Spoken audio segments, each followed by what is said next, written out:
Hello there.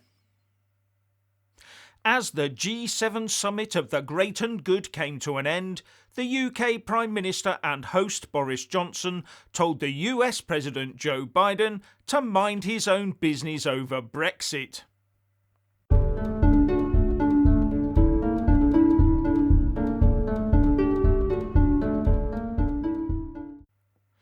As per usual, please like, subscribe and comment below.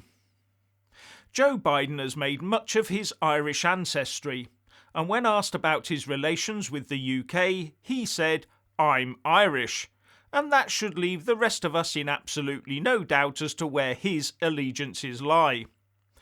And in the Republic of Ireland, they see the US President as their staunch ally in achieving their dream of a united Ireland, with an unnamed Irish government official telling Politico a couple of months ago that Joe Biden has their back. And Biden has been very vocal about the Good Friday Agreement, and his administration sent a diplomatic reprimand to our post-Brexit negotiator Lord Frost, telling him the UK was putting the Belfast Agreement at risk. And it's reported that all and sundry have been queuing up at the G7 to tell Boris to cave into EU demands on the Northern Ireland Protocol.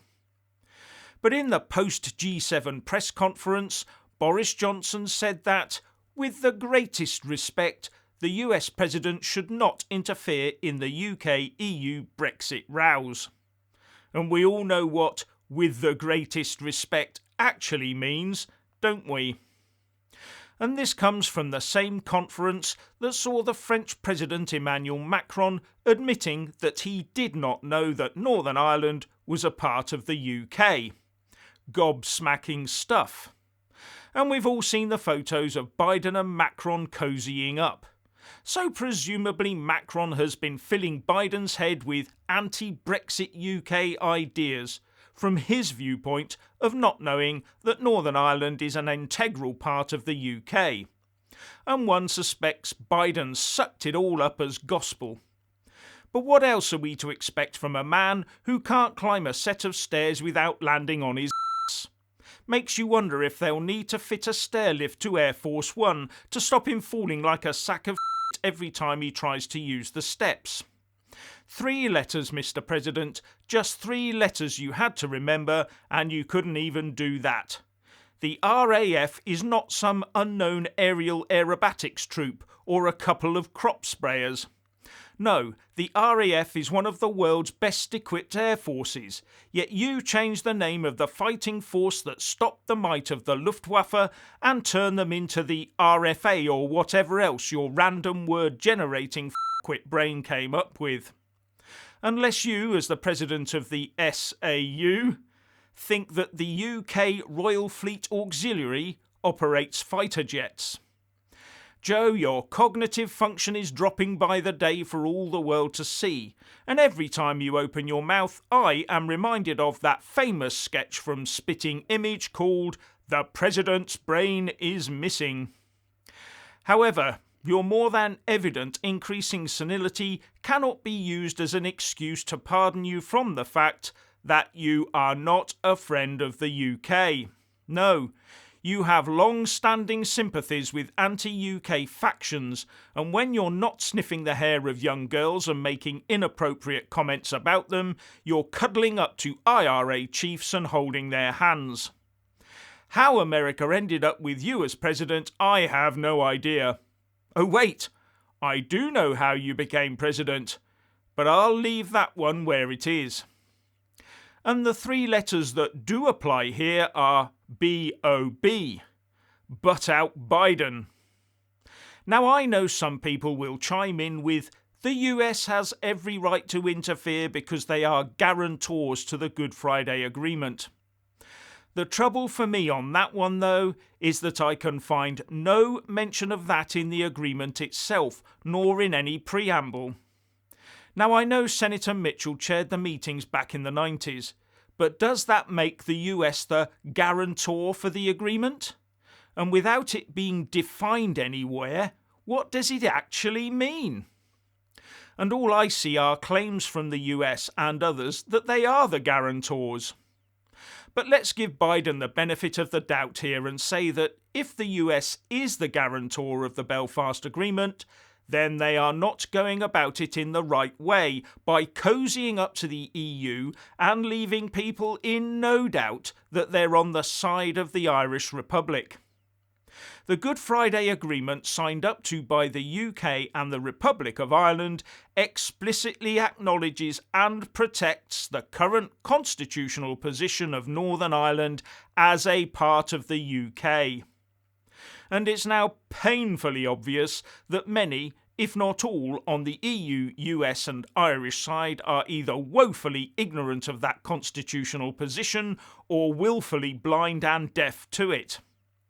And already French diplomats are leaping forward to say they are sure that Macron understands that Northern Ireland is in the UK, but he was just referring to it being across the Irish Sea from Great Britain.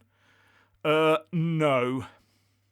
And as I said in a video earlier today, if Macron doesn't know that Northern Ireland is in the UK, then how many decision makers across the EU understand the staunch loyalist dynamic there? And as our UK Foreign Secretary Dominic Raab says, various figures here in Carbis Bay, but frankly for months now and years, have characterised Northern Ireland as somehow a separate country, and that is wrong. And he also said that this failure on the EU side causes damage to business from both communities in Northern Ireland.